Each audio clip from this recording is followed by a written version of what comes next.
Before we begin the story, let us know where you're watching from by leaving a comment below. If you enjoy this video, don't forget to like and subscribe. Have a wonderful day.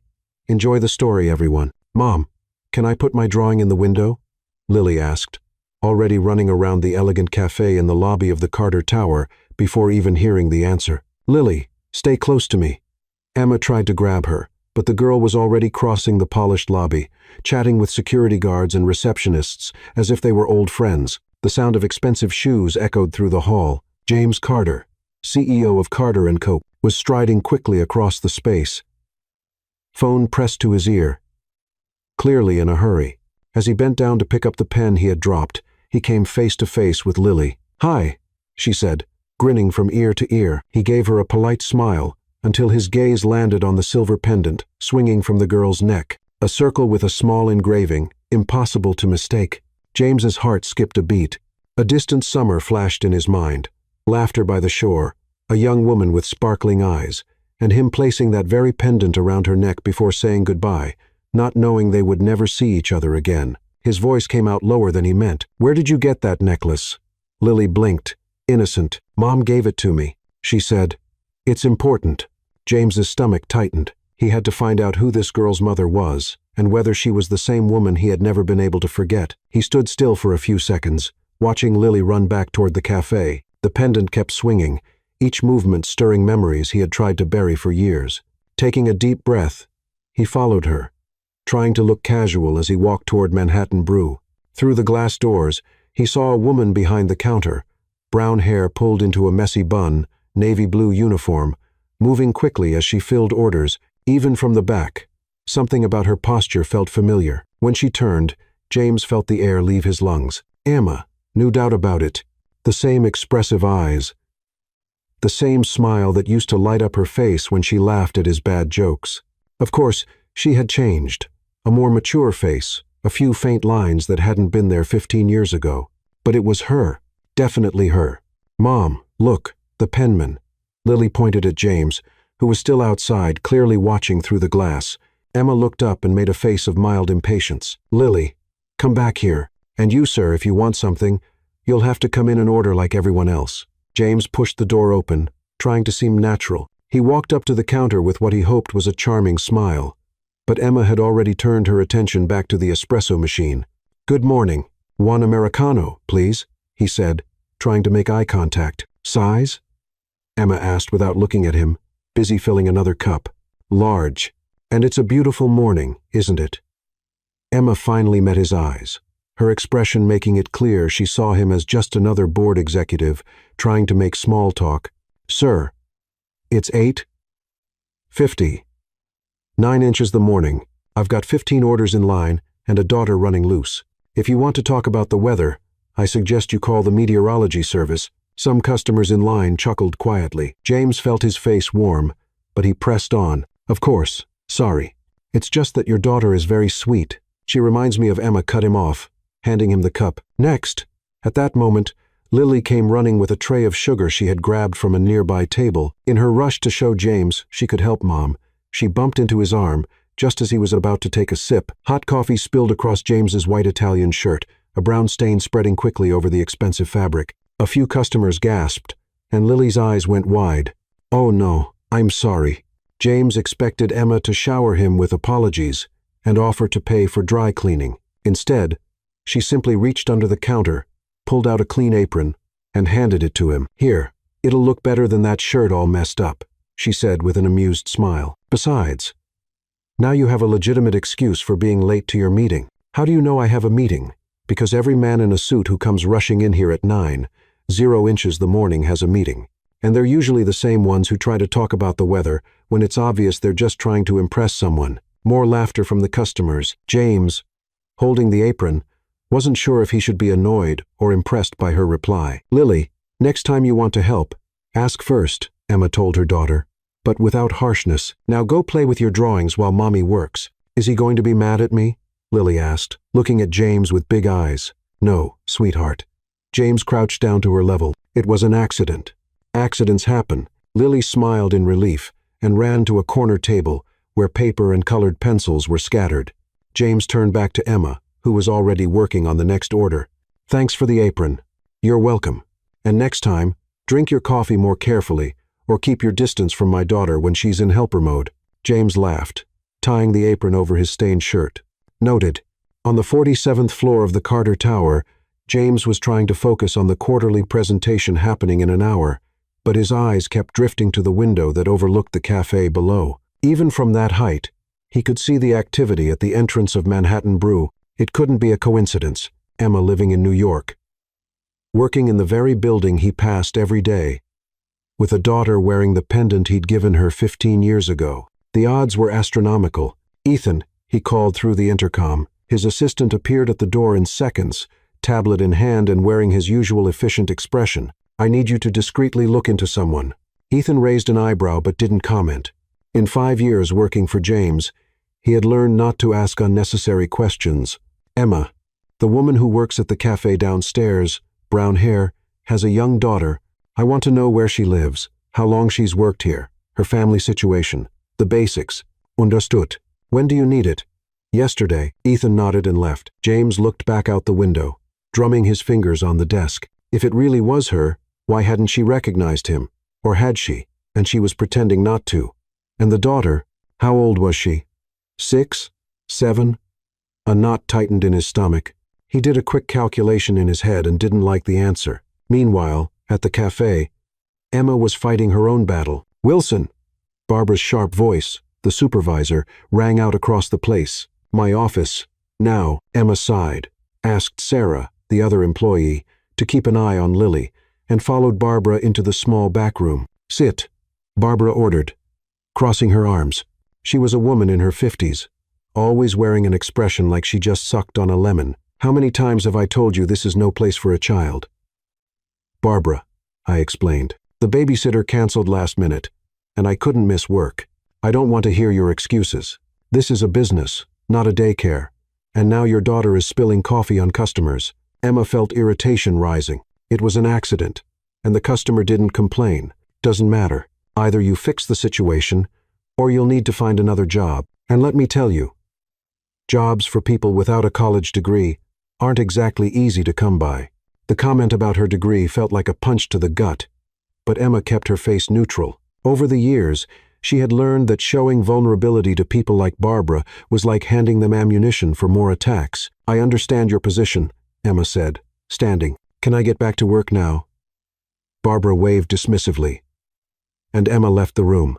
Outside, she noticed some nearby customers had overheard the conversation. Her face grew warm with embarrassment. "Hey, don't let her get to you," said a man in his 40s, sipping a cappuccino. "I've got 3 kids.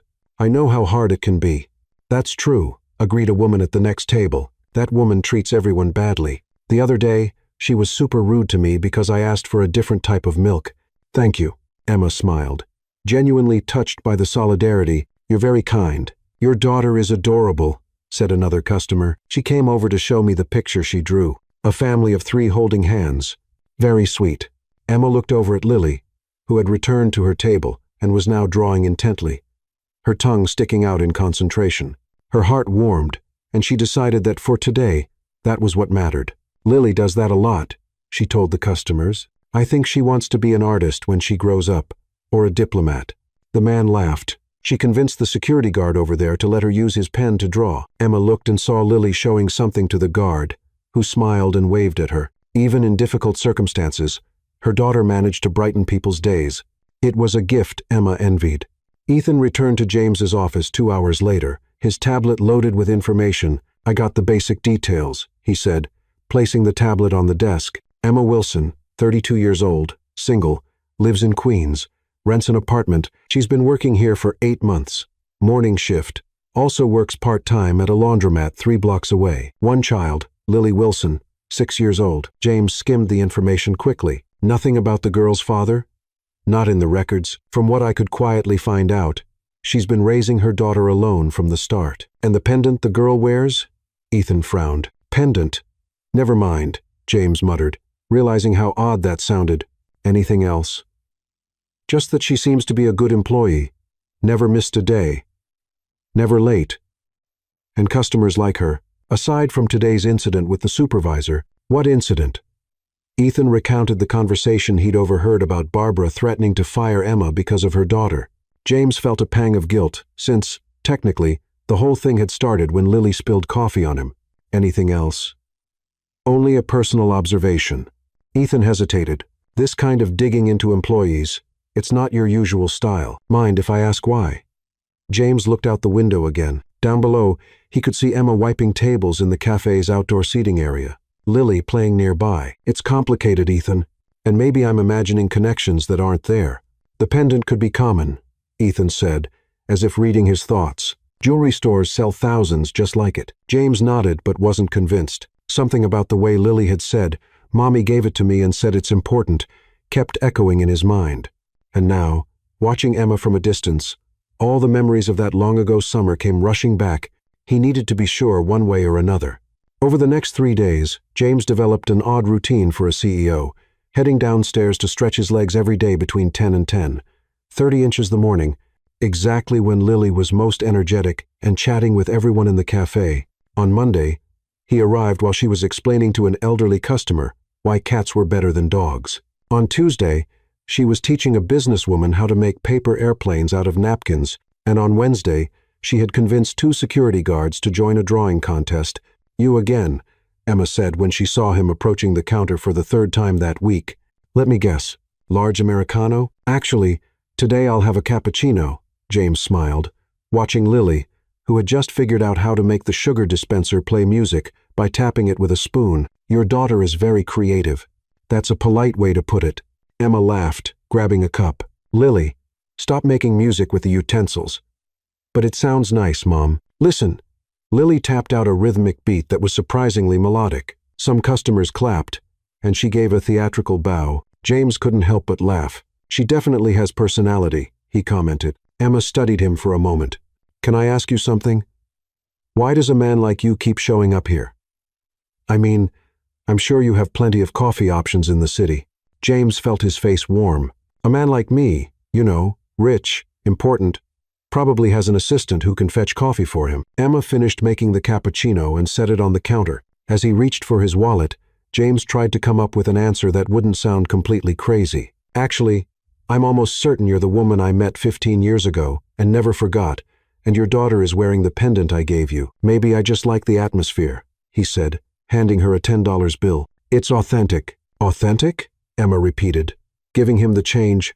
"That's a new one." Lily appeared beside James, tugging at his dress pants. "Can I tell you a secret?" She whispered loudly enough for half the cafe to hear. "Lily," Emma warned, "Mom thinks you're handsome, but she told Aunt Sarah that men in suits are trouble." The silence that followed was broken only by the espresso machine. Emma closed her eyes, clearly wishing the floor would swallow her whole. "Lily Wilson, you're going a week without drawing if you don't stop talking nonsense." "But it's true," Lily protested. "You said he has interesting eyes." James tried to hide his smile. But it was impossible. "Interesting eyes? Please ignore my daughter, who has apparently decided to become a professional gossip," Emma said. Her cheeks flushed as she went back to work. "Anything else you need besides the cappuccino?" Before James could answer, his phone rang. It was Ethan. "Excuse me," he said, picking up. "Hi, Ethan." "James. The meeting with the Japanese investors was moved up to 11. You need to come up now." James glanced at his watch. 10:45. "All right, I'm on my way." He hung up and looked at Emma, an idea forming in his mind. "Actually, there is something you can do for me." 45 minutes later, Emma was in the elevator, holding a tray of coffee and trying not to panic. What had started as a simple request, "Can you bring a coffee up to my office once things calm down here?" now felt like a questionable decision.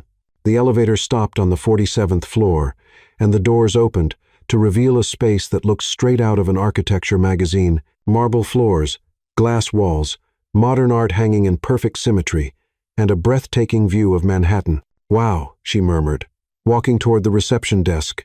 "Can I help you?" asked a receptionist, impeccably dressed. "I brought coffee for Mr. Carter from the cafe downstairs." The receptionist gave her a strange look, as if Emma had said she came to feed the unicorns, but pointed toward a hallway. "Last door on the right." Emma walked down the corridor, taking in the expensive paintings and plants that probably cost more than her monthly rent. She stopped in front of a massive wooden door with a gold plaque, James Carter, CEO. She knocked lightly. "Come in," came his voice from the other side. Emma pushed the door open and almost dropped the tray. The office was larger than her entire apartment. Floor-to-ceiling windows offered a panoramic view of the city. There was a sitting area with Italian leather sofas, and James's desk was a one-of-a-kind glass and metal piece that probably cost more than her car. "Wow," she said without thinking. Wow." James was on the phone, but motioned for her to come in. Emma stepped carefully toward the desk, trying not to trip over the Persian rug covering part of the floor. "Yes, I understand," James was saying into the phone. "Confirm for Monday." Then he hung up and smiled at Emma. "Thanks for coming up. You can set it right here on the desk." Emma stepped closer to the desk, which was covered in papers, 2 open laptops, and several expensive pens scattered around. She tried to find a free spot for the tray when her eyes landed on a framed photo. A younger James on some beach, smiling at the camera with his arm around her. The shock made her hands wobble, and the tray tilted. The sugar packets she had brought scattered, some falling directly onto the open laptop keyboard. "Oh no," she exclaimed, trying to grab them. "I'm so sorry." "Don't worry about it," James said quickly, standing to help. "It's nothing." But Emma barely heard him. Her eyes were locked on the photo. It was her, no doubt. Younger, with longer hair, wearing a blue blouse she remembered perfectly. And next to her, a younger James with the same smile he was trying to hide now. "Emma, are you all right?" Before she could answer, the office door opened, and a woman walked in without knocking. Tall, blonde, wearing a tailored suit that probably cost more than Emma's monthly salary. "James, I need you to sign these." The woman stopped when she saw Emma, her expression shifting instantly. "Oh, Olivia," James said, and Emma caught a note of tension in his voice. Emma was just bringing coffee. Olivia looked Emma up and down with an expression that was somehow both condescending and territorial. "Emma," she repeated slowly. "Emma Wilson." Emma blinked in surprise. "You know me?" "Of course I do." Olivia smiled, but it wasn't friendly. "You used to live on Elm Street, right?" "2 houses down from my cousin Maria. I was there all the time." Emma's stomach tightened. Elm Street had been where she lived during her teenage years, in a small house she shared with her mother and 2 brothers. They weren't memories she liked to revisit. "That was a long time ago," Emma said carefully. "It was," Olivia agreed, stepping closer. "Funny how people change, isn't it? Some for the better, others." She shrugged. "Well, at least you managed to get a job downstairs." The implication was clear, and Emma felt her face grow hot with indignation. "Olivia," James began, but she ignored him. "It's interesting," Olivia went on, toying with an expensive pen. "A girl from Elm Street, now personally bringing coffee to the CEO. Some might say that's convenient." "What exactly are you implying?" Emma asked, dropping any pretense of politeness. "I'm not implying anything," Olivia said with an innocent smile. "I just find it curious how certain people always seem to find ways to get close to successful men, especially single mothers who need to support their children." The silence that followed was tense. Emma felt anger rising in her chest, but before she could answer, James stepped between them. "Olivia, that's enough." "Relax, James." Olivia laughed. "I'm sure Emma understands I'm just making an observation. After all, it's not the first time I've seen this kind of strategy." Emma picked up the empty tray and headed for the door. "My coffee's paid for and delivered. Can I get back to work now?" "Emma, wait," James called, but she was already leaving. Out in the hallway, Emma took a deep breath, trying to steady the trembling in her hands. The photo on James's desk, Olivia's poisonous comments, the way he had been showing up at the cafe every day. Something very strange was going on, and Emma had the feeling she was being manipulated in a way she couldn't quite understand yet. Emma had barely reached the ground floor when she heard the sharp sound of high heels quickly coming down the emergency stairs. Olivia burst into the lobby like a blonde hurricane, clearly determined not to let the conversation end upstairs. "Emma," she called, loud enough for half the cafe to look over. "You forgot to bring your tray back." Emma stopped, realizing several people had paused their conversations to watch. Among them, she recognized a few executives who frequented the cafe and some regular customers. "Thank you," Emma said simply, holding out her hand to take the tray. But Olivia wasn't interested in a quiet exchange. Instead, she raised her voice even more. "You know, folks," she said to the growing audience, "I just witnessed something very interesting upstairs. Our cafe employee here had a private meeting with the CEO." Emma felt her stomach drop. It wasn't a meeting. I just delivered coffee. Of course, of course. Olivia laughed. That's what they all say. I was just delivering coffee. Funny how these coincidences always seem to involve women who are, how shall I put it, in need. A murmur started to ripple through the crowd. Emma saw Sarah, her co-worker, step out from behind the counter with a worried expression. Excuse me? One of the executives asked. What exactly are you talking about? Olivia smiled like a cat that had found a mouse. Well, isn't it obvious? A single mother working 2 jobs suddenly gets direct access to the CEO's office. Do you think that's professional? Emma felt her face burn but forced herself to stay calm. Can I know what your problem is with me? My problem? Olivia feigned surprise. I have no problem at all. I just think it's interesting to observe how some people operate, especially when they have children to support and, well, few options. Hold on. A regular customer, Mrs. Lee, stood from her table. What exactly are you implying? I'm not implying anything, Olivia said, raising her hands dramatically. I'm just saying it's curious how certain women always find ways to get close to men with money, especially when they're desperate. The tense silence was broken by a laugh. To everyone's surprise, it came from Emma. Wow, she said, shaking her head. You really practiced that speech in the mirror before running down here, didn't you? A few customers chuckled quietly. Olivia frowned. Excuse me? Emma crossed her arms and smiled. I'm just impressed by your level of dedication. I mean, you ran down the stairs, everyone saw you out of breath just to make a scene about me taking coffee upstairs. That's intense. More laughter now, louder this time. Olivia's face began to turn red. I'm not making a scene. You're not? Emma looked around. Because where I come from, when someone puts on a show like this in the middle of a cafe, we call it drama. Or maybe envy. Hard to tell. Envy? Olivia nearly shouted. Of you? I don't know. Emma shrugged. You're the one who chased me down here to talk about my life. I didn't chase you to talk about yours. The impromptu audience began murmuring their approval. Sarah started clapping slowly, and others joined in. Look, Emma continued. I don't know what your history with Mr. Carter is, but I can assure you it has nothing to do with me. I work here. I do my job, and I go home to take care of my daughter. If that bothers you so much, maybe the problem isn't me. You don't know anything. Olivia exploded. You don't know James like I do. Women like you always show up trying to take advantage of successful men. Women like me? Emma repeated, her voice turning colder, who work honestly to support their children. Just then, Lily came running from the children's playground in the cafe's courtyard. She had heard raised voices and came to investigate. Mom, she asked, sensing the tension, why is everyone staring? Olivia saw an opportunity and pointed at the little girl. And there's the proof.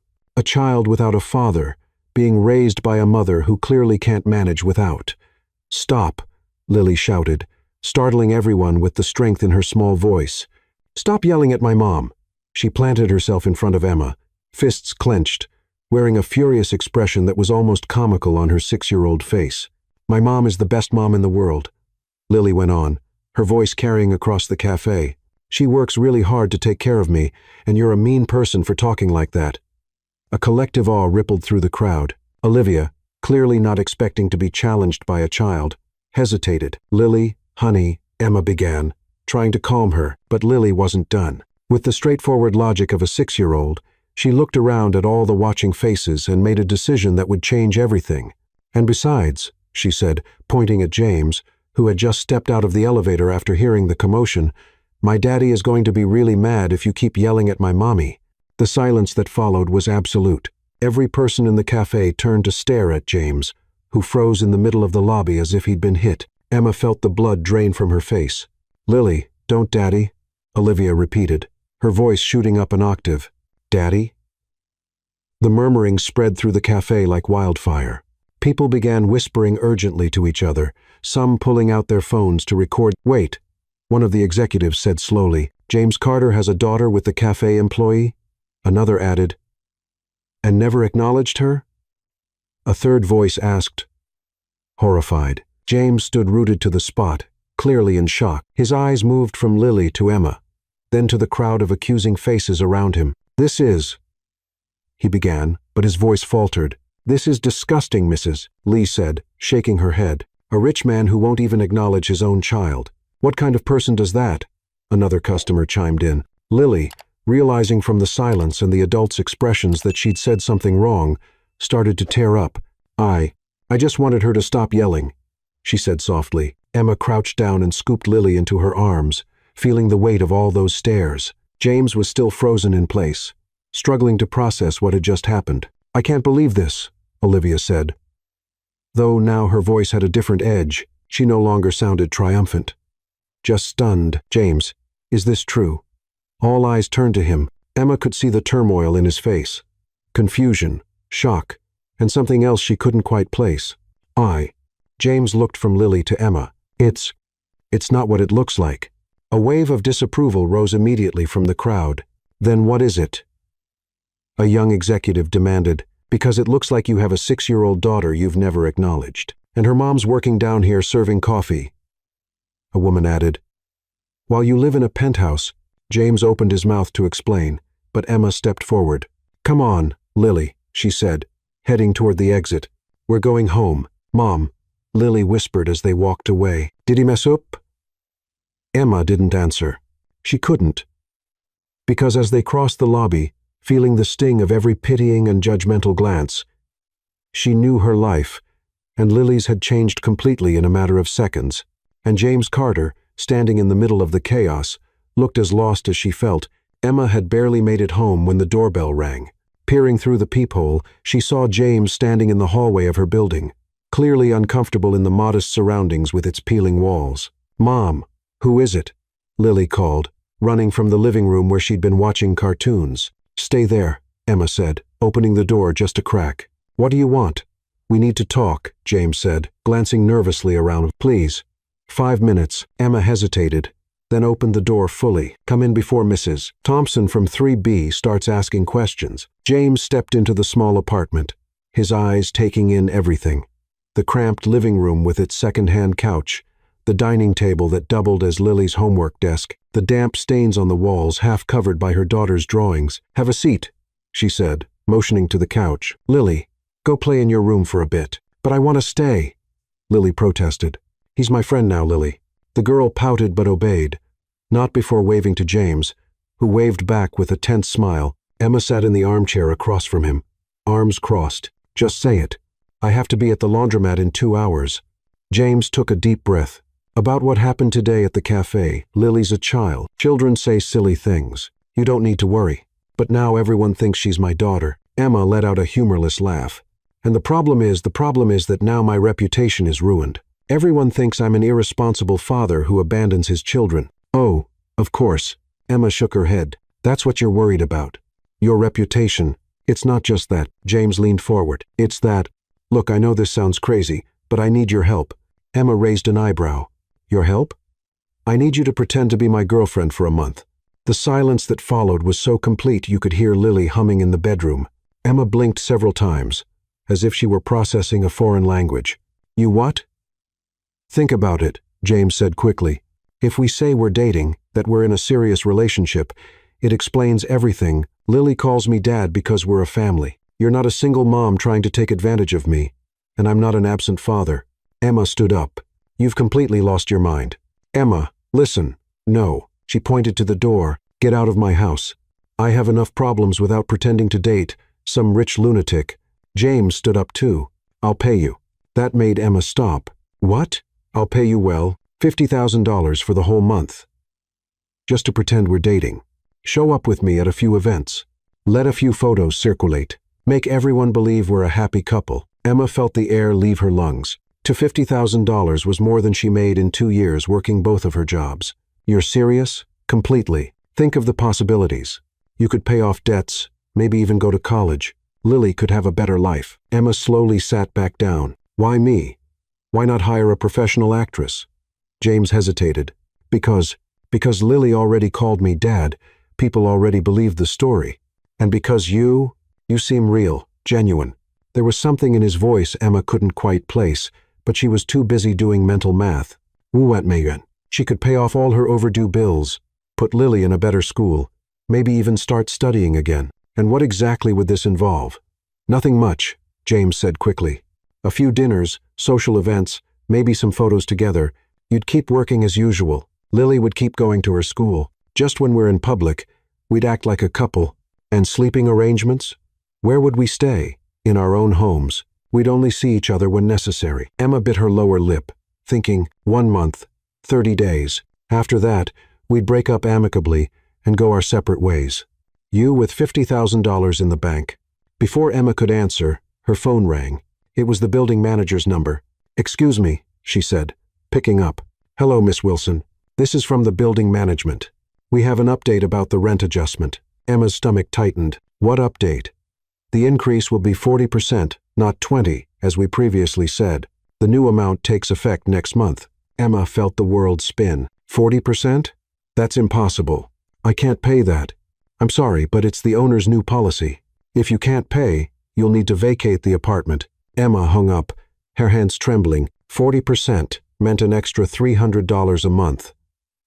Money she simply didn't have. James, who had overheard the conversation, was watching her with an almost guilty expression. "Problems?" Emma laughed. But it was a desperate laugh. "The rent is going up 40%. If I can't pay, Lily and I will be living under a bridge." "Emma, all right," she said suddenly. "I'll do it." "You will?" "Your crazy proposal. I'll do it. 1 month pretending to be your girlfriend for $50,000. James smiled, clearly relieved. "Really? But I have conditions." Emma raised a finger. "Lily cannot know it's pretend. For her, we have to be convincing, and the second you do anything that hurts or confuses her, the deal is over." "Of course, I completely agree. And no, you know, nothing physical beyond what's absolutely necessary to convince people. Obviously." Emma held out her hand. "Then we have a deal." James shook her hand, and Emma felt a strange jolt at the contact. She ignored the sensation. "When do we start?" "Tomorrow. I'll pick you both up for brunch. I need some people to see us together." That's when Lily appeared in the bedroom doorway, clearly having overheard part of the conversation. "Mom, are you two really going to be boyfriend and girlfriend?" Emma and James looked at each other. Emma nodded slowly. Yes, sweetheart. We've decided to give it a try." Lily clapped her hands, excited. "That's great." Then she stopped, frowning with an expression far too serious for a 6-year-old. "But wait. If you're dating, where's everyone going to sleep?" Emma felt her face grow warm. "What do you mean, honey?" "Well, on TV, when people date, they live in the same house. So, is he going to sleep here on our couch, or are we going to sleep at his place? Because I saw in a magazine that rich people's houses have pools, and it would be amazing to swim every night." James choked, and Emma realized that part of the arrangement hadn't been discussed. "Lily," she began. "Relationships are complicated. Adults, sometimes. Mom." Lily interrupted with the exaggerated patience children use when they think adults are being silly. "If you're a couple, you have to live together. Everybody knows that." Emma glanced at James, who looked just as lost as she did. "She's got a point," he said slowly. "If we want people to believe we're a serious couple, it probably makes sense to live together. You're suggesting Lily and I move into your house? Why not?" "It's big enough. Lily can have her own room, and it would be more convincing." Lily started bouncing. "I can have my own room with a big bed and everything." Emma felt the situation slipping out of her control. "I'm not sure that's a good idea." "Please, Mom." Lily grabbed her hands. "It'll be like having a real family." The words hit Emma like a punch. Like having a real family. It was everything Lily had ever wanted, and everything Emma had always known she couldn't give her. "All right," she said, ignoring the voice in her head screaming that this was a terrible idea. 1 month. But if this turns into a mess, it's your fault. She pointed at James. "Understood," he said with a smile. "Welcome to the Carter family." Lily squealed with joy and ran to hug James, who scooped her up with a natural ease that surprised Emma. Looking at the two of them together, Emma had the strange feeling she was about to step into much deeper waters than she'd imagined. James's penthouse took up the top 2 floors of the Carter Tower and had a 360-degree view of Manhattan. Emma stood in the entryway for a moment, holding the 2 suitcases that contained her and Lily's entire lives, trying to process that they would be living there for the next 30 days. "Mom, look." Lily had dropped her backpack and was running through the open space. "There's a staircase inside the house. Careful, Lily," Emma called automatically, then turned to James. "Can she touch everything?" James laughed. "It's a home, not a museum. Let her explore." "You don't know Lily exploring." Emma muttered, but followed them into the main living area. What she saw made her stop again. Beyond the expensive furniture and the breathtaking view, there was something James had clearly done with Lily in mind. A pile of brand new toys in one corner, children's books on the coffee table, and what looked like a tablet loaded with educational games. "You bought all this?" James rubbed the back of his neck, clearly a little embarrassed. "I thought she might need a few things. I don't know much about kids." Before Emma could answer, Lily came running from what was apparently the kitchen. "Mom, there's a fridge that talks." "What do you mean, talks?" "It said door open when I opened it, and it has a screen like a computer." Emma looked at James. "Your fridge is smarter than my car. Probably more expensive, too," he said without thinking, then realized how it sounded. "Sorry, I didn't mean relax," Emma laughed. "It's true." Maria, James's housekeeper, appeared in the room carrying their bags. "Mr. Carter, where would you like me to put the ladies' luggage?" "The main guest room for Emma, and Lily can have the blue room. It gets the most light." Lily stopped examining the toys. "Maria is a pretty name. Do you live here too?" "No, sweetheart." Maria smiled. "I come every day to take care of Mr. Rude. Carter's home, and now I'll be taking care of you, too." "Cool." Lily clapped her hands. "Do you know how to make pancakes, Lily?" Emma warned. "Don't go asking people for things." "It's all right," Maria said. "And yes, I do. How about we make some together tomorrow morning?" Lily squealed and hugged Maria's legs, clearly melting her heart with the display of affection. "She's adorable," Maria whispered to Emma. "How long have you two been together?" Emma opened her mouth, not sure what to say. But James spoke first. "We're still figuring things out. It's recent." Maria nodded with understanding. "Relationships with children involved do take time, but you two make a nice couple." After Maria left to get the rooms ready, James showed the apartment to Emma and Lily. The little girl was absolutely fascinated by everything. The hot tub, the walk-in closet that was bigger than their old living room, and especially the indoor pool. "Can I swim now?" she asked, already kicking off her shoes. "Lily, you didn't bring a swimsuit," Emma said. "She can swim in her clothes," James offered. "Or we can buy swimsuits tomorrow." "Really?" Lily looked at Emma, eyes shining. "You can, but just for a few minutes, and I'll be right here watching." While Lily played in the shallow water, Emma and James sat on nearby lounge chairs. "Thank you," Emma said, "for all this. I know it must feel strange to have strangers in your home." "You're not strangers," James replied, then seemed to realize the weight of his words. "I mean, Lily's an amazing kid. And you? You seem to handle change well." "I was born and raised adapting," Emma said simply. "That's what single mothers do." They were interrupted by Lily's shout. "James, come see how I can swim on my back." James looked at Emma, who nodded, and he walked over to the pool. Emma watched them interact. James, clearly inexperienced with kids but trying, and Lily, just being Lily, naturally charming and talkative. "Do you have kids?" Lily asked suddenly. "No," James said. "You're my first experience with children. Mom said you're rich." "Don't rich people have kids?" Emma nearly choked on her water. "Lily, it's a fair question." James laughed. "And the answer is, some do, some don't. I was too busy working. But now you have us." James looked at Emma over Lily's head.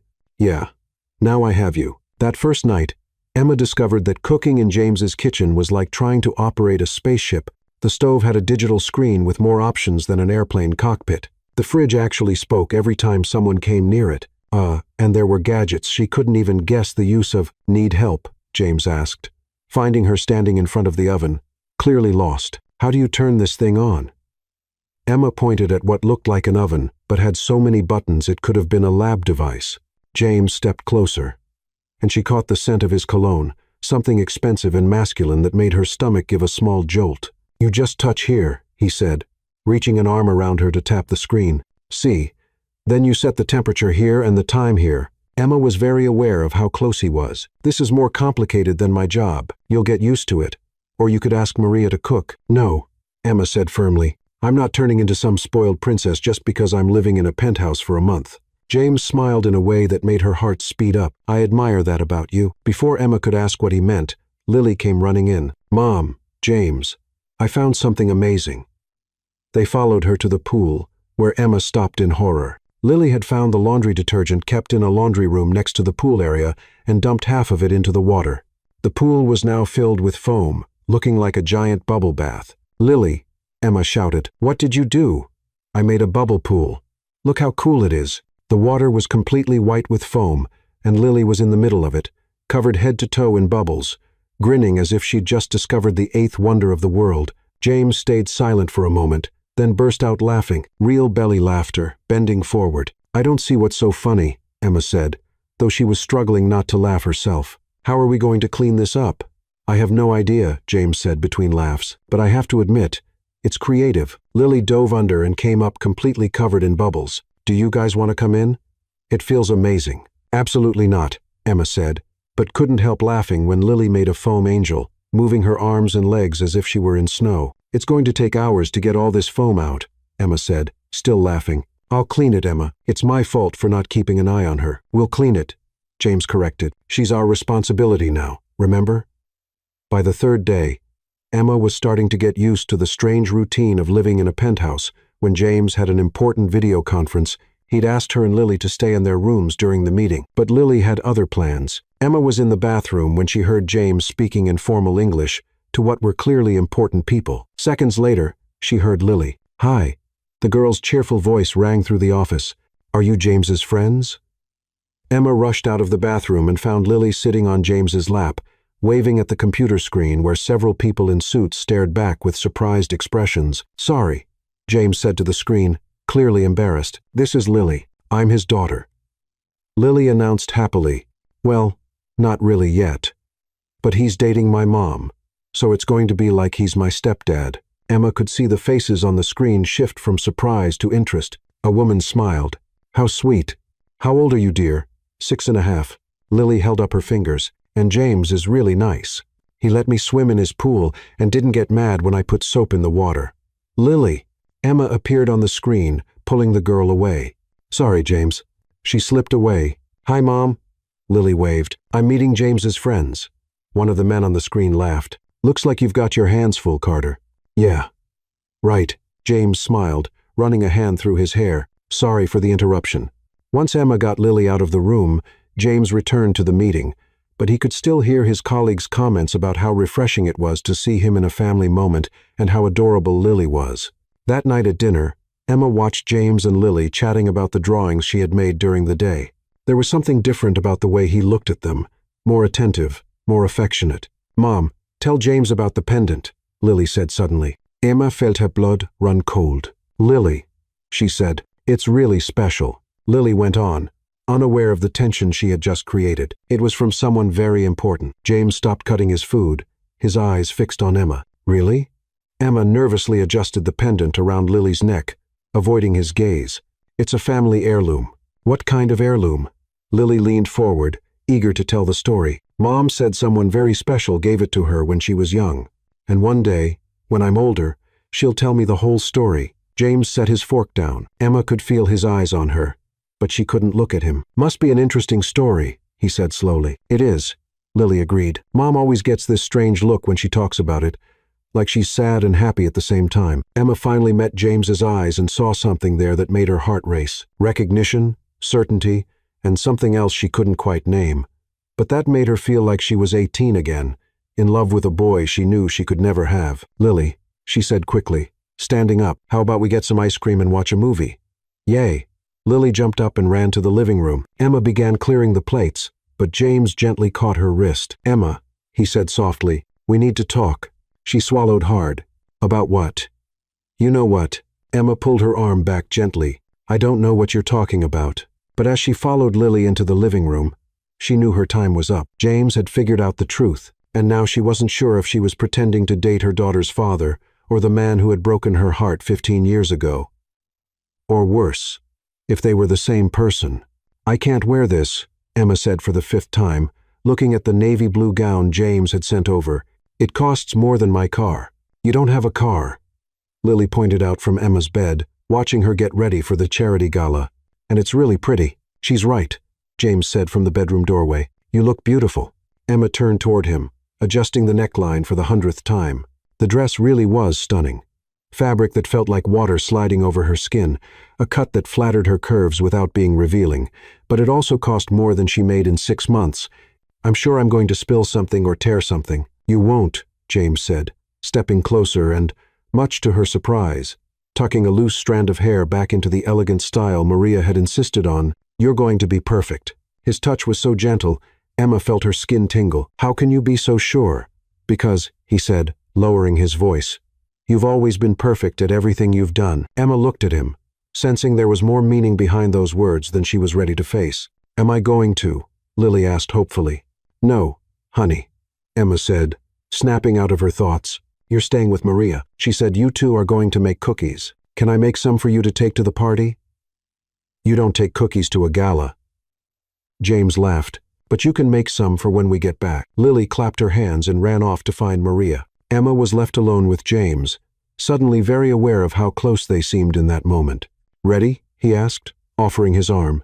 As ready as anyone can be to pretend to be a millionaire's girlfriend at a party full of important people, Emma sighed, taking his arm.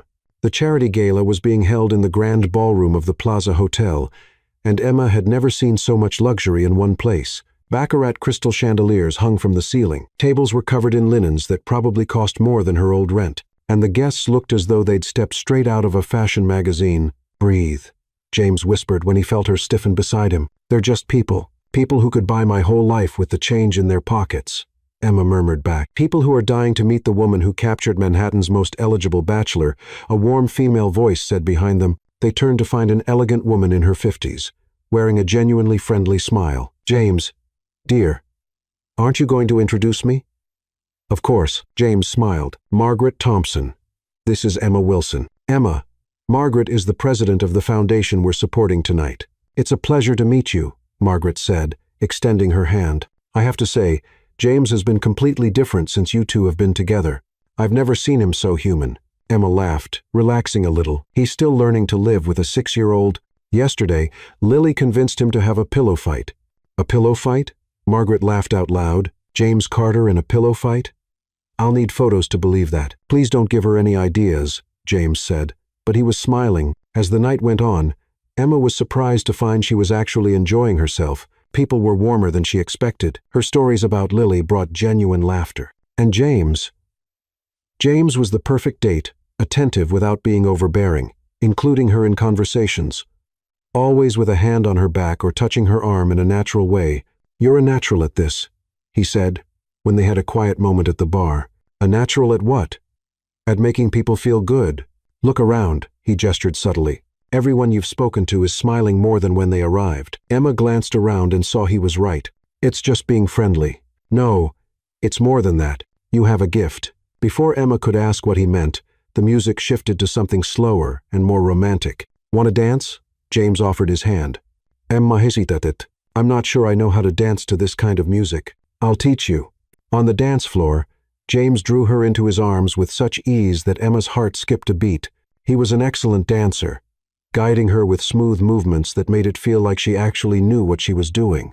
"Relax," he murmured when he felt her tension. "Let me lead." She let herself relax in his arms and, for a moment, forgot it was all an act. It was just her and James dancing as though they were meant for it. "Emma," James said softly, and there was something different in his voice. "I need to tell you, James." A voice interrupted. Olivia was approaching across the dance floor, glowing in a red dress that clearly cost a fortune. "May I steal him for a dance?" Emma and James stepped apart, the moment broken. "Of course," Emma said, hiding her irritation. "Thank you." Olivia smiled, though there was something calculating in her eyes. "It's a tradition at the company. I always dance with James at these events." Emma stepped off the floor and went to the bar for a glass of water. Through the crowd, she could see James and Olivia dancing. Olivia speaking animatedly, while James seemed to be politely listening. "Be careful with her," a voice said beside her. Emma turned to see a man in his 40s with a friendly smile. "Nathan Lee, James's assistant. And you must be the famous Emma." "Famous?" "James hasn't talked about anything else all week." Emma said this. "Lily did that." Nathan chuckled. "It's refreshing to see him like this." "Like what?" "Happy. Truly happy. Not just successful." Emma glanced toward the dance floor. "Why did you say I should be careful with Olivia?"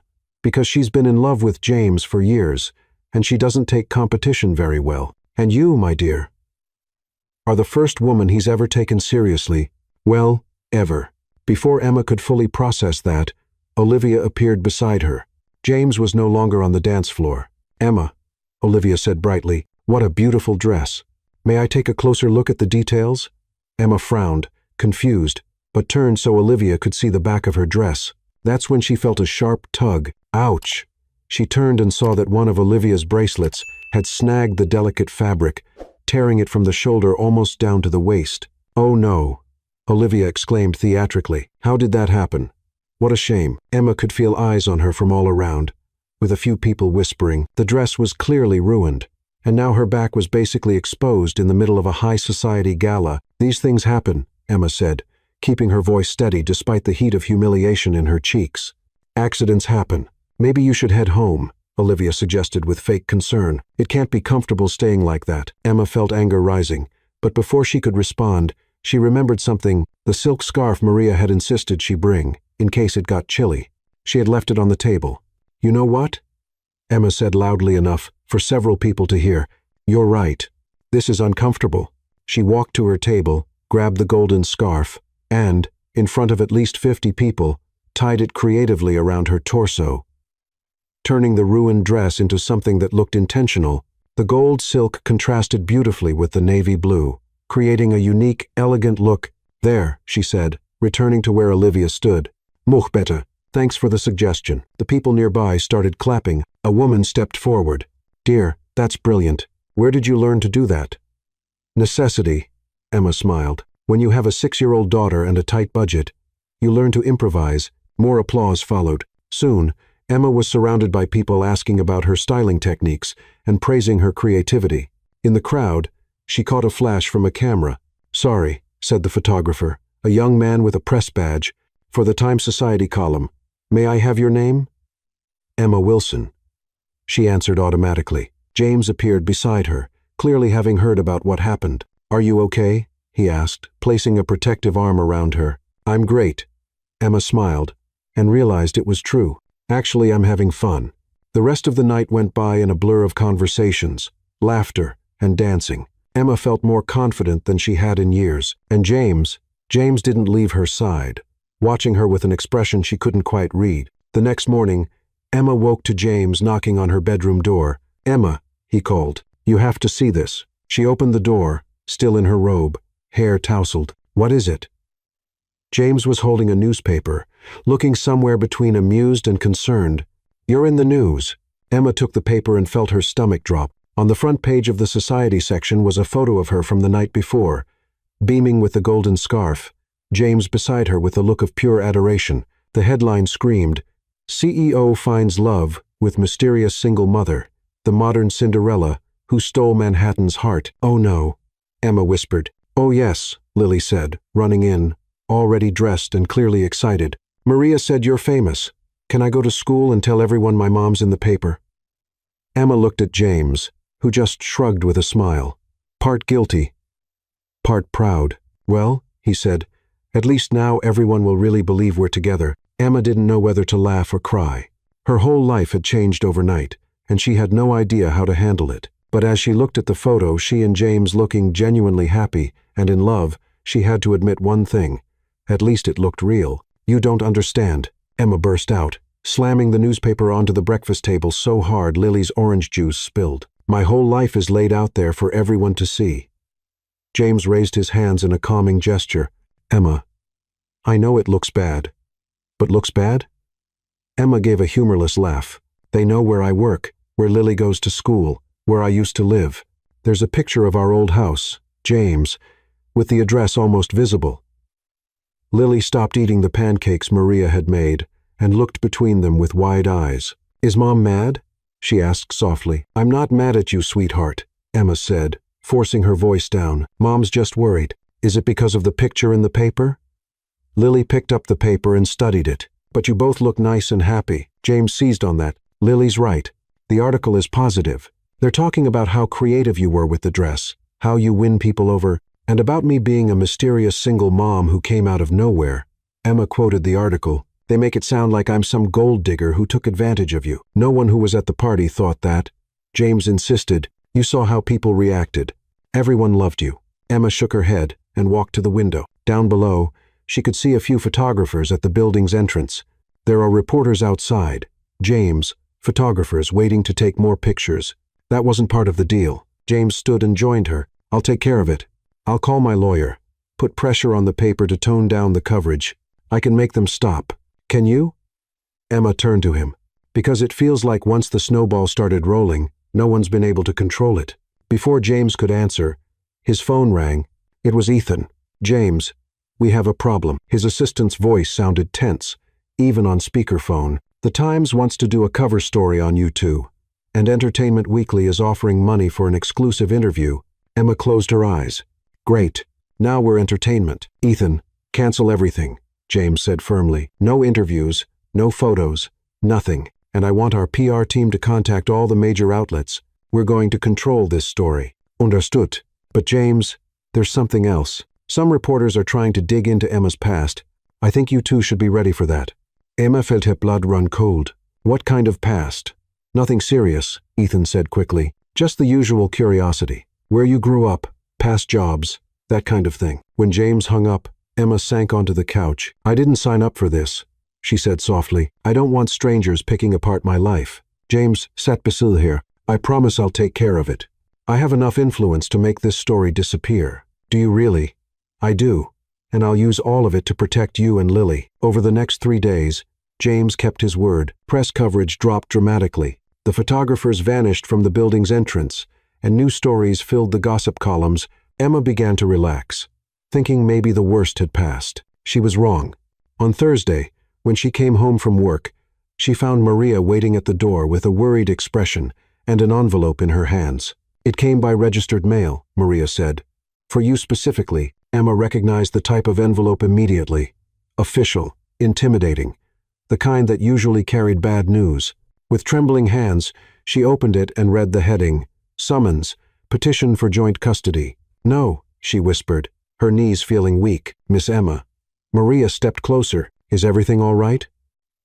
Emma quickly scanned the document, each word hitting her like a punch to the stomach. Carlos Rivera, Lily's biological father, was asking for joint custody of the daughter he had abandoned before she was even born. Where's Lily? Emma asked, forcing her voice to stay calm. Playing in her room. Mister, James is in a meeting, but he should be home in an hour. Emma nodded and walked to her bedroom like a zombie, closing the door before allowing herself to panic. Carlos, after 7 years of complete silence, after disappearing when she told him she was pregnant, after never answering a single call or message, he was showing up now. And worse, the document specifically mentioned changes in the mother's financial circumstances and the new environment of wealth as reasons to revisit custody. He had seen the news about her and James. Emma was reading the document for the 4th time when James came home. Emma, he called. Maria said you got something important in the mail. She came out of the bedroom and handed him the papers without a word. She watched his face change as he read. Son of a he stopped himself, glancing toward the hallway where Lily was playing. Who is this Carlos? Lily's biological father, Emma said, sitting in the armchair. He disappeared when he found out I was pregnant, never contacted me again, and now he wants joint custody. Apparently, finding out I'm living with a millionaire reminded him he has a daughter, Emma said with a bitter laugh, or that a daughter could be profitable. James sat on the sofa across from her, still scanning the document. This is ridiculous. He abandoned Lily. No judge, you don't know the system, James, Emma interrupted. Biological fathers have rights, even when they're terrible people, and he has a good lawyer. From the looks of it, how do you know? Emma pointed to the letterhead on the page, Thompson and Associates. They're expensive, very expensive. Someone's paying for this. James frowned. You think before he could finish the question, the intercom rang. Maria answered. Mr.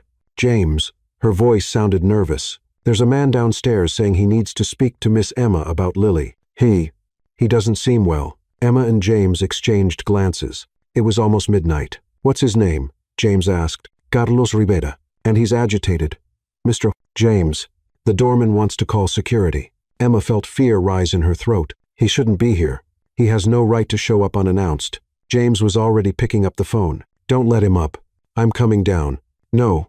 Emma grabbed his arm. I'll go. I'm the one he wants to talk to. Absolutely not. Not after midnight. Not in the state Maria described. They were interrupted by Lily coming out of her room, rubbing her eyes. "Why are you yelling?" she asked. "And who's on the intercom?" Emma and James froze. How could they explain to a 6-year-old that the father she had never met was at the door, drunk? Before either of them could answer, the intercom rang again. This time it was the doorman's voice, clearly alarmed. "Mr. Carter." The man got into the building. "I think he followed someone in. He's coming up the stairs. Call the police," James ordered. "Now." But it was already too late. They heard heavy footsteps in the hallway, then pounding on the door. "Emma." Carlos's voice echoed in the hall. "I know you're in there. I came to get my daughter." Lily hid behind Emma, clearly frightened. "Mom, who is that man?" More pounding on the door now. Harder. "Emma, open this door," Carlos shouted, his voice slurred from alcohol or drugs. "You think you can hide my daughter from me?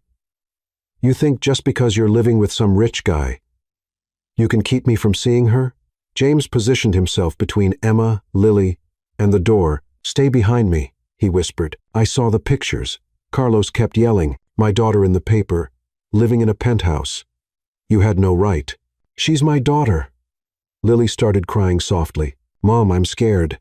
Emma scooped Lily into her arms, her heart pounding so hard she was sure the little girl could hear it. "Maria, take Lily to your room and lock the door," Emma said quickly. "I don't want to go," Lily sobbed.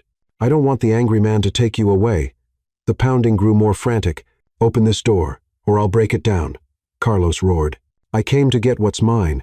You can't hide her from me forever." James grabbed the phone and called building security directly. "Penthouse apartment. We have an agitated man trying to break in." "Where's the police?" "On the way, Mr. Carter." 2 minutes. 2 minutes that felt like forever, with Carlos shouting threats outside, Lily crying in Emma's arms, and James standing like a guard between his makeshift family and the danger. When they finally heard sirens and police voices in the hallway, Emma knew her life had changed forever again, and this time, she wasn't sure James or anyone could protect them from what was coming. Carlos's shouts stopped abruptly when the officers' voices echoed in the corridor. Emma heard a commotion outside, orders being given, Carlos mumbling protests, and finally the sound of handcuffs. "Mr. Carter," an authoritative voice called from the other side. "NYPD. Is everything okay in there?" James looked at Emma, who was still holding a trembling Lily. Before moving toward the door, "We're fine," he answered, "but I won't open until I know he's been taken away." "Understood, sir. The individual is in custody. We'll need a statement." 15 minutes later, when they finally opened the door, Emma's legs nearly gave out in relief.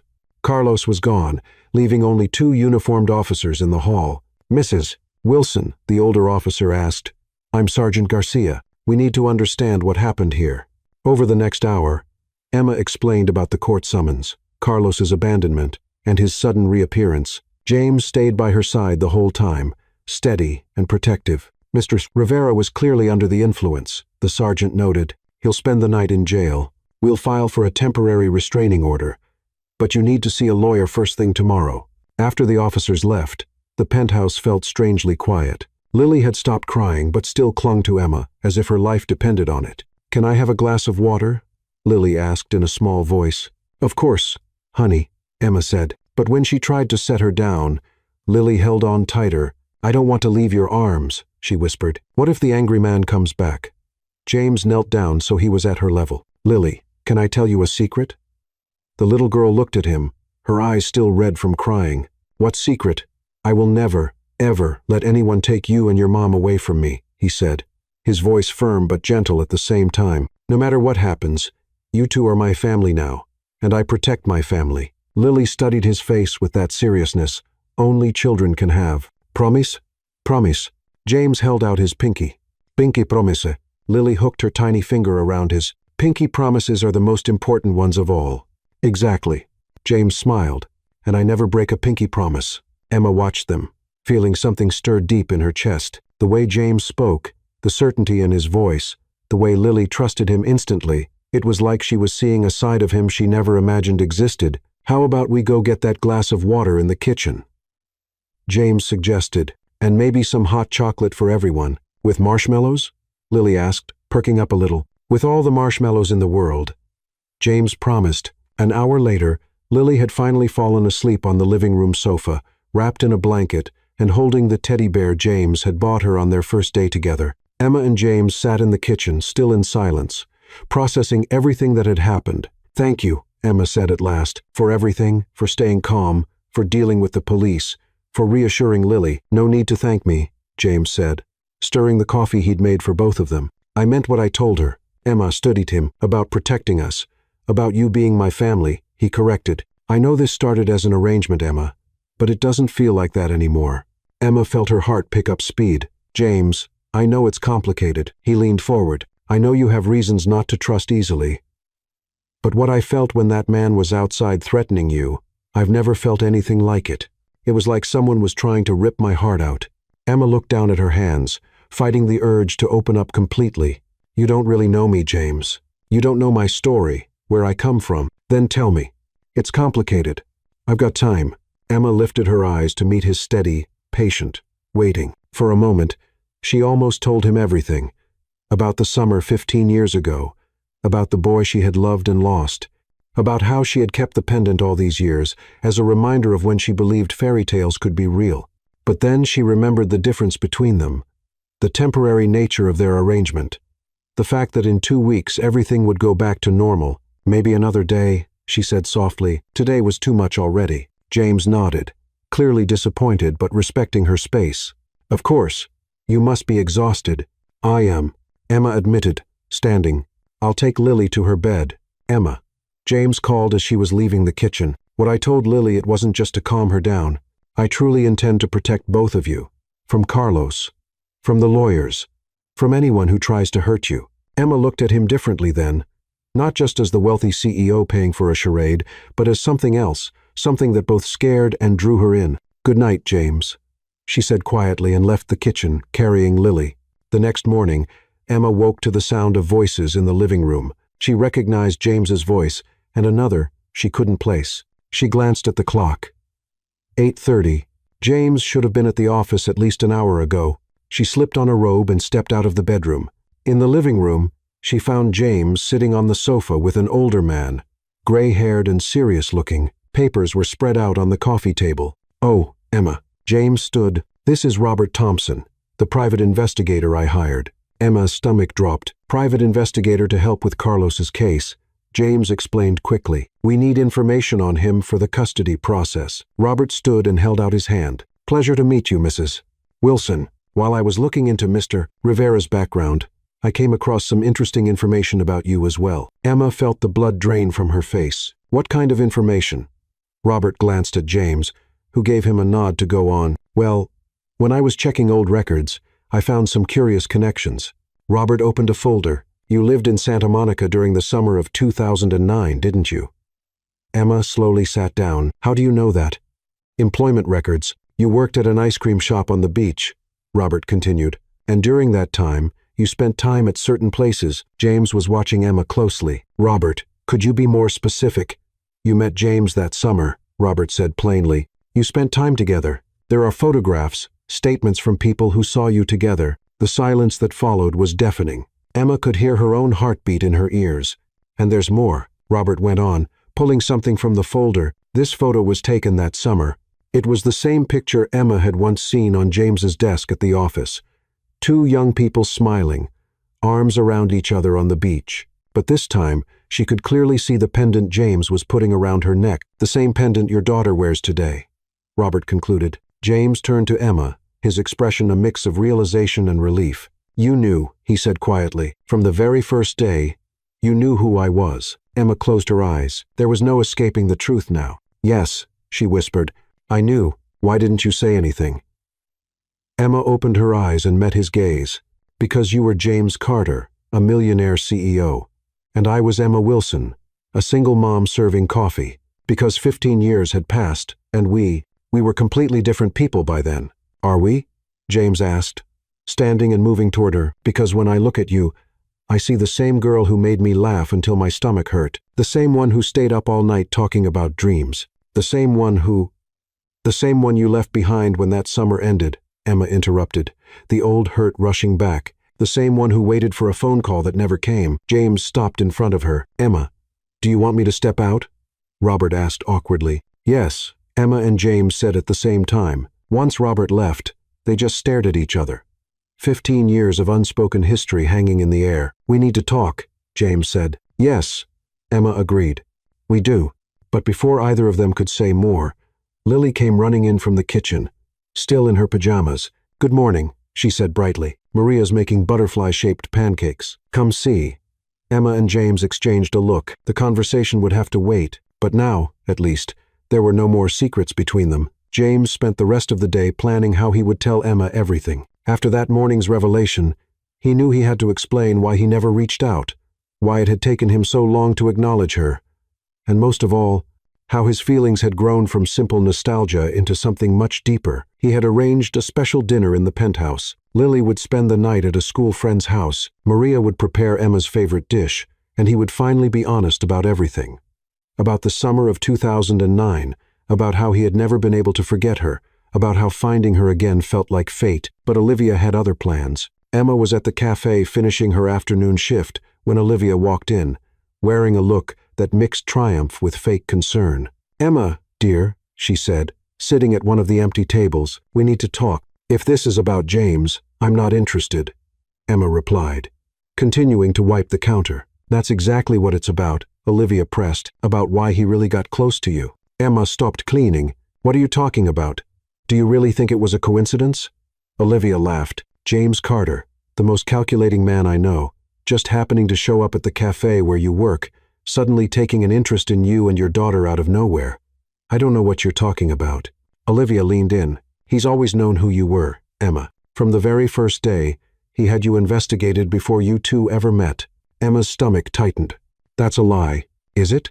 Olivia pulled some photos from her purse. These came from his private investigator's file. Pictures of you from 15 years ago, records from the summer you spent together, all documented before he ever set foot in Manhattan Brew. Emma took the photos with trembling hands. They were of her, young, smiling on the beach with James, with a date stamped in the corner 2 weeks before James had appeared at Manhattan Brew.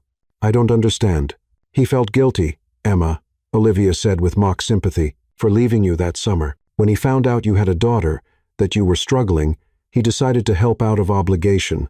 "Obligation?" "A kind of debt of gratitude." Olivia shrugged. "You were special to him that summer, so he felt he owed you something." "The fake relationship. Letting you stay in the penthouse, it's all part of him feeling better about himself." Emma felt the world spin. "You're lying." "Am I?"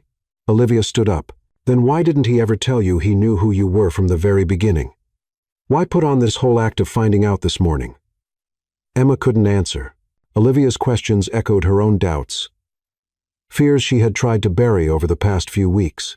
"Think about it, Emma," Olivia went on. "A man like James Carter, used to having any woman he wants, suddenly falls for a waitress? Or is he trying to make up for a past mistake?" "Get out," Emma whispered, her voice barely steady. "I'm only trying to protect you from bigger humiliation," Olivia said, sauntering toward the door. "Because when he gets tired of playing the hero, you'll end up right back where you've always been. And then who's going to explain that to Lily?" Emma worked the rest of her shift mechanically, Olivia's words looping in her mind. When she reached the penthouse, James was waiting in the living room, holding a bouquet of lilies and wearing an eager smile. "How was your day?" he asked, stepping forward to kiss her cheek. Emma flinched away. "I need to pack my bags." "What?" His smile vanished. "Why?" "Because I found out the truth," Emma said, heading upstairs. "About you investigating my life before you ever showed up at the cafe." James followed, his voice urgent. "Emma, I can explain." "Explain what?" She spun to face him. "That it was all a lie from the start? That you only got close to me out of guilt? It's not like that." "No?" Emma began tossing clothes into her suitcase. "Then why didn't you tell me you knew who I was? Why pretend to be surprised this morning?" James ran a hand through his hair, exasperated. "Because I wanted to be sure, and I didn't know how to explain without you thinking exactly what you're thinking now. That you're with me out of pity? Out of obligation?" Emma's laugh was bitter. "That's exactly what I'm thinking." "Emma, please listen." "No," she snapped. "I've listened too much. I've believed too much. I've let Lily get attached too much." As if summoned, Lily appeared in the doorway, eyes wide. "Mom, why are you yelling?" she asked softly. Emma softened her tone. "We're leaving, sweetheart. We're going back home." "But why?" Lily looked between Emma and James, tears brimming. "Did we do something wrong?" "No, honey." Emma knelt before her daughter. We just can't stay here anymore." Lily's lip trembled. "But I like living here. And I like James. He promised he'd never let anyone take us away." Emma's heart cracked. "Sometimes people change their minds. Lily, I haven't changed my mind," James said desperately. "Lily, your mom's just confused. We can talk and work this out." "No, we can't," Emma said, standing and lifting Lily into her arms. "Some things can't be fixed." James. 2 hours later, they were back in their cramped Queens apartment. Lily sobbed the entire cab ride and now sat on her bed, drawing in silence. Emma was in the kitchen, hands shaking as she tried to make dinner, when she found a folded piece of paper on the counter. It was one of Lily's drawings. Her, James, and Emma, holding hands under a bright yellow sun with red hearts scattered around. On the back, in Lily's careful handwriting, it read, "For James, if you don't like us anymore, that's okay. Sometimes adults change their minds, but I like you a lot. You're the best borrowed dad I ever had. Thank you for being nice to me and my mom. Love, Lily." Emma sank to the kitchen floor, sobbing harder than she had in years because Lily had lost another father figure, because she'd let her heart open again, and because, despite everything, part of her still wanted to believe James was genuine. But wanting to believe and being able to believe were worlds apart, and Emma had learned the hard way that fairy tales weren't real. James was in the middle of the quarter's most critical meeting with Japanese investors when Ethan burst into the conference room, interrupting his presentation. "James, I'm sorry, but it's an emergency," Ethan whispered urgently. Emma got served with a court order. "The custody hearing is today. In 1 hour." James froze, the financial projections on the screen suddenly irrelevant. "Today, Carlos filed for an emergency motion.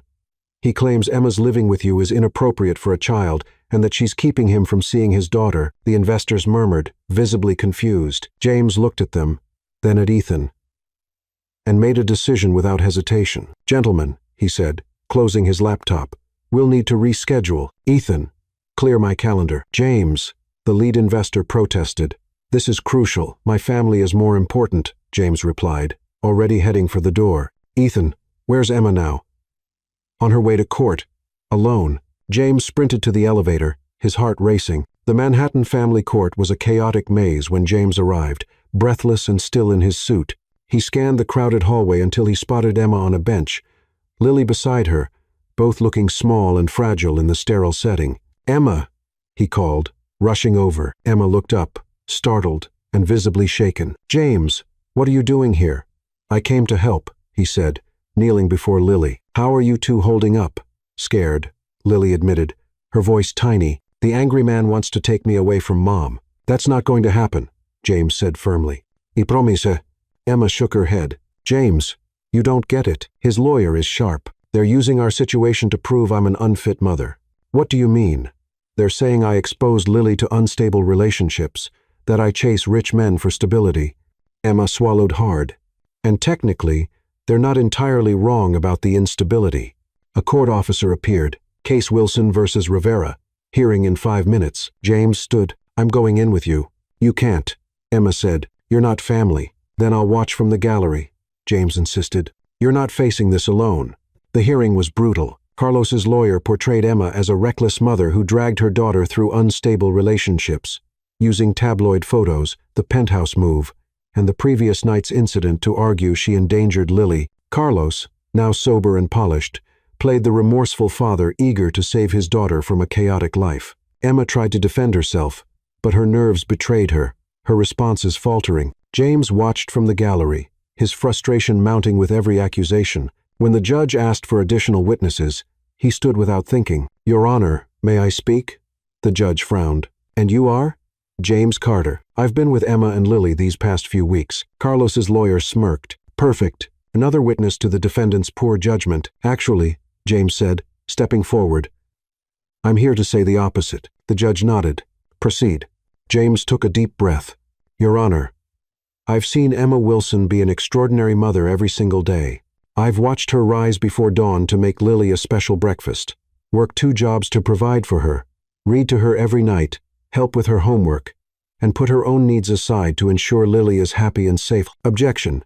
Carlos's lawyer interjected. "Unqualified witness." "Overruled," the judge said. "Continue, Mr.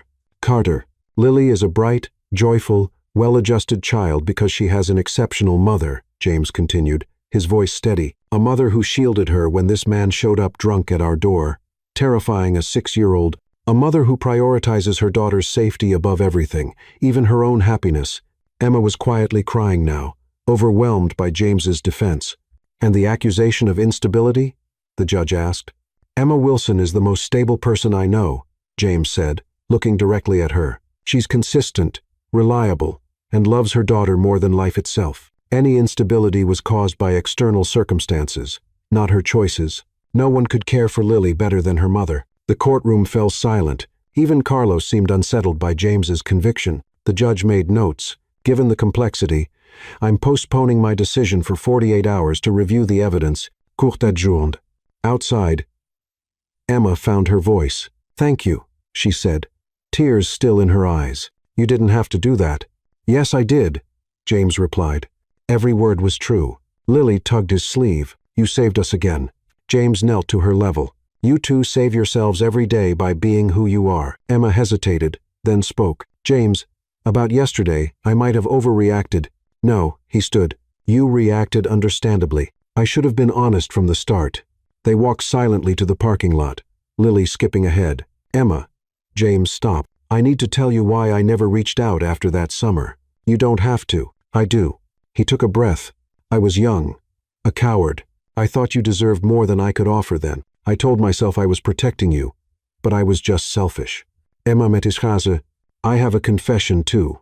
I recognized you that first day at the cafe. You did? Your eyes. They're the same, she said with a wistful smile. I thought about staying away, but I was struggling. When you offered this deal, you pretended not to know me. It was safer, Emma admitted. I didn't want your pity. James stepped closer. It was never pity, Emma. From that first day, when you called me out for small talk, I knew I was still in love with you. Emma's breath caught. I never stopped thinking about you either, she whispered. When James leaned in, she didn't pull away. Their kiss was soft, carrying 15 years of longing. Ew, Lily shouted, running back. You're kissing?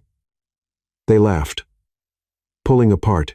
Yep, James said, scooping Lily up. And if your mom lets me, I'll keep kissing her for a long time. Lily looked at Emma hopefully. Can I let him, Mom? Emma smiled, feeling whole for the first time in years. Yes, sweetheart, you can. 3 days later, Emma was at work when Ethan entered the cafe, grinning broadly and waving an envelope. Emma, the judge's decision is here. She dropped everything, hands trembling as she opened it. Her eyes scanned until she found the words, full custody granted to the petitioner, Emma Wilson. I won, she whispered, then shouted, prompting cheers from the cafe. Sarah hugged her, and even Barbara managed to smile. The judge said Carlos showed no ability or genuine interest in being a father, Ethan explained. James's testimony was a key factor. Emma's tears were of relief. Lily was safe, truly safe. That night, James planned a celebratory dinner. Nothing too fancy, Emma warned, getting ready. Lily gets nervous in upscale places. Don't worry, James said with a secretive smile. It'll be perfect. The penthouse terrace was transformed with twinkling fairy lights, rose petals scattered across the floor, and a small table set for 3. Maria, Ethan, and several employees peeked from behind plants, clearly in on the plan. James, what's this? Before he could answer, Lily ran out in a new dress, holding a velvet pillow. Mom, it's time for the surprise. What surprise? James knelt, taking the pillow from Lily. He opened it, revealing a sparkling solitaire ring. Emma Wilson, he said, voice trembling. Will you marry me? Emma covered her mouth, speechless. Lily bounced excitedly. Say yes, Mom. We planned everything. You planned this? Lily was my partner in crime. James smiled. She picked the flowers, helped decorate, and gave me tips on what you'd like. And if you say yes, Lily added, I can finally call you my real dad. Emma looked at James, then Lily's glowing face, and the cheering employees. Yes, she whispered, then louder. Yes. The terrace erupted in celebration. James slipped the ring onto her finger, then kissed her as everyone clapped. Now we're a real family, Lily shouted, hugging their legs. 6 months later, on the same terrace adorned with white and gold flowers, Emma walked toward a makeshift altar where James waited. Lily, the flower girl, scattered petals with utmost seriousness. The ceremony was intimate, just close family and friends. During the vows, James took Emma's hands. "Emma, 15 years ago, I gave you a pendant as a keepsake from a perfect summer. I didn't know then that you'd keep not only my pendant but my heart forever." Emma laughed through tears. "And I promise never to pretend I don't know you again." When pronounced husband and wife, James kissed her, and Lily piped up mid-kiss. "Can I ask for a brother now?" The guests roared with laughter. "Lily," Emma protested, laughing too. "It's a valid question," James said, lifting Lily. "What do you think, Mrs. Carter?" "I think you two will drive me crazy," Emma said, eyes shining. The music kicked in a lively tune. Lily chose for dancing, and the three spun on the dance floor, joined by guests. James twirled Emma, then lifted Lily, her giggles filling the air. During a slower song, they danced together, Lily on James's feet. "I love you," Emma whispered. "I love you both, too," James replied. "Forever. Forever's a long time," Lily said solemnly. "Not long enough," James and Emma said in unison, laughing at their perfect harmony. Under the Manhattan stars, with Lily's pendant glinting and Emma's ring sparkling, Emma knew she'd found her place in the world.